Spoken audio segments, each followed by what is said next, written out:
Hearty welcome to all knowledge seekers to my channel. This is Dr. Madhusudan Rao Kadapa.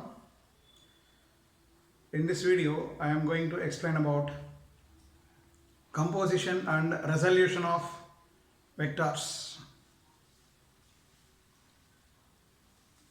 So as we know that vector is a physical quantity which has both magnitude and direction. Suppose there are more number of vectors are acting at a point, then the combined effect of all the vectors can be found by identifying the resultant of all vectors. For simplicity, if we consider two vectors,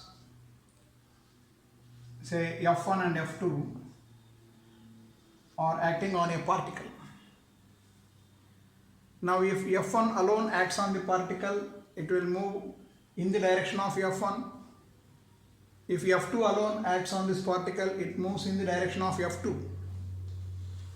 But here we have two forces, F1 and F2, acting on the particle in different directions. This is one case. Or else the particle may be acted by two vectors F1 and F2, both being in the same direction, or maybe acting in different directions at some angle. Now if we consider this case where both the vectors F1 and F2 are acting in the same direction, then the resultant force on this particle is equal to F1 plus F2. Similarly, if the two forces F1 and F2 are acting in opposite directions, then F is equal to F1 minus F2 or F2 minus F1, whichever is greater. So the particle will move in the direction of the resultant force, whichever is greater. If F2 is greater, it moves towards left. If F1 is greater, it moves towards right. So this is how we can find out the resultant of a few vectors when they are acting like this. Suppose the vector act at some angle simultaneously at a point. Now these are two vectors acting simultaneously, maybe denoted by P and Q, at a point at an angle theta. Now in order to find out the combined effect of these two forces, we have to find the resultant of the two forces. The process of finding resultant of a set of forces, not necessarily two, is called composition of vectors. So when two vectors are acting like this, the resultant of these vectors can be found by two methods. Maybe in graphical method, using graphical method, or analytical method. Suppose if we use graphical method, we have triangle law. We can use triangle law to find the resultant of the two vectors. Now the statement of the triangle law is like this: when two vectors acting simultaneously at a point at some inclination between them are represented in magnitude and direction by the sides of a triangle taken in order, then closing side of the triangle taken in reverse order will represent the resultant in both magnitude and direction. So suppose we have two vectors P and Q here. Vector P represented in magnitude and direction by a side AB of the triangle, and vector Q which makes an angle theta with P, this may be represented by BC, say this is Q, vector Q. Now the closing side of the triangle, here we are moving from A to B, then B to C. Suppose if we want to close the triangle, we have to move from C to A, but we will move from A to C. Now this closing side of the triangle taken in reverse order, because we are not following the same order like A to B, B to C, then C to A. We are following a reverse order. This represents the resultant of the two vectors P and Q in magnitude, and here we have the direction alpha. So this is how we can use triangle law. When these vectors are drawn to scale, then this length AC will represent the resultant of two vectors in magnitude, and the angle which it makes with the first vector will give you its direction. So this is how we can use triangle law, which is a graphical method to find the resultant of two vectors.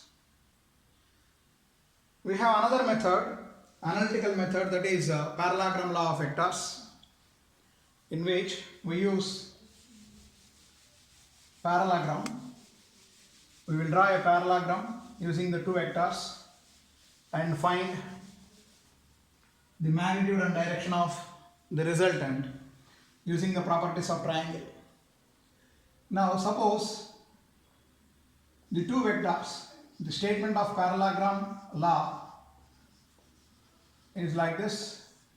Suppose two vectors acting at a point simultaneously are represented in magnitude and direction by two sides of a parallelogram P and Q at an angle theta.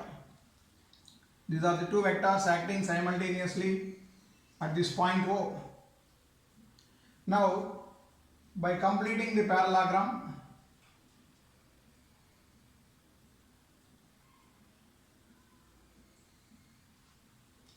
and drawing the diagonal.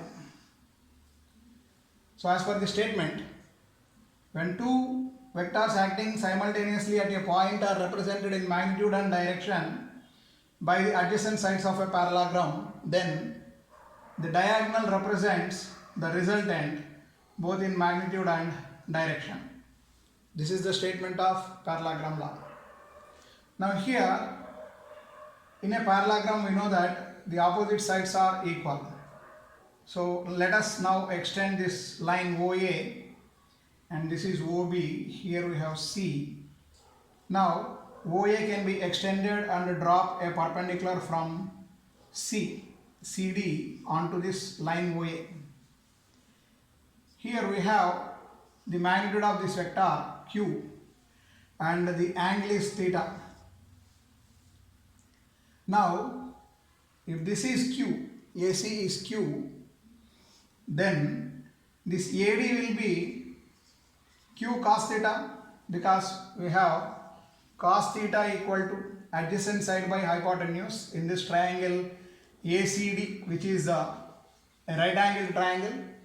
So cos theta equal to adjacent side AD by hypotenuse AC. So AD equal to AC cos theta. Here we have AC equal to Q, so it is Q cos theta. Similarly, if you take sin theta in this triangle, sin theta equal to opposite side by hypotenuse, so it is CD by AC, or CD equal to AC sin theta, or which is equal to Q sin theta.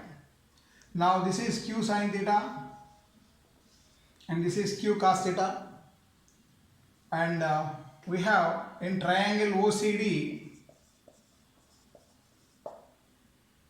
OC is the hypotenuse, OD and CD are the two mutually perpendicular sides, then OC square equal to, using Pythagoras theorem, OC square equal to OD square plus CD square.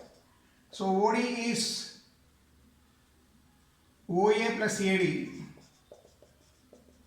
whole square plus CD is Q sin theta whole square. Now we have OA equal to P, so P plus AD is Q cos theta whole square plus Q sin theta whole square. So this is equal to, this is of the form A plus B whole square, so P square plus Q square cos square theta plus 2PQ cos theta plus Q square sin square theta. So this is equal to P square plus, we can take out Q square common, into cos square theta plus sin square theta plus 2PQ cos theta.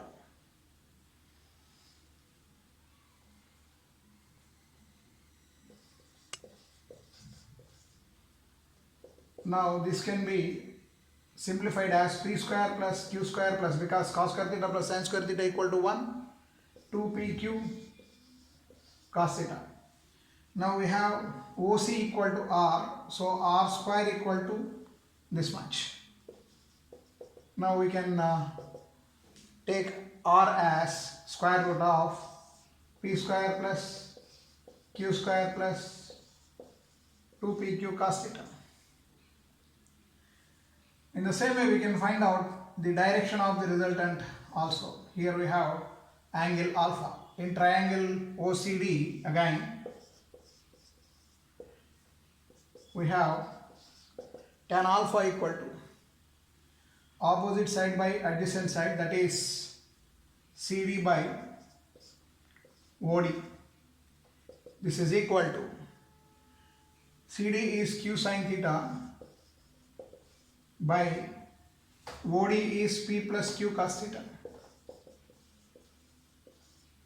Or we can write alpha as tan inverse Q sin theta by P plus Q cos theta.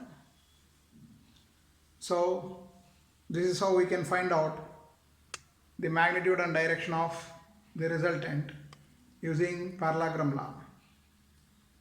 So in some other video I will explain the special cases in using this parallelogram law. That is, here we have two vectors P and Q. The angle between them is theta. Different cases may arise, like what if P equal to Q, then what is R? Or if theta equal to 0, that means if P and Q are acting in the same direction, then theta is 0, then what is the resultant? The magnitude and direction of resultant. If theta equal to 90 or if theta equal to 180 degree, that means P and Q acting in opposite directions. So in different cases, the magnitude and direction of the resultant can be found by substituting the value of angle theta, P and Q in these expressions. So thank you very much.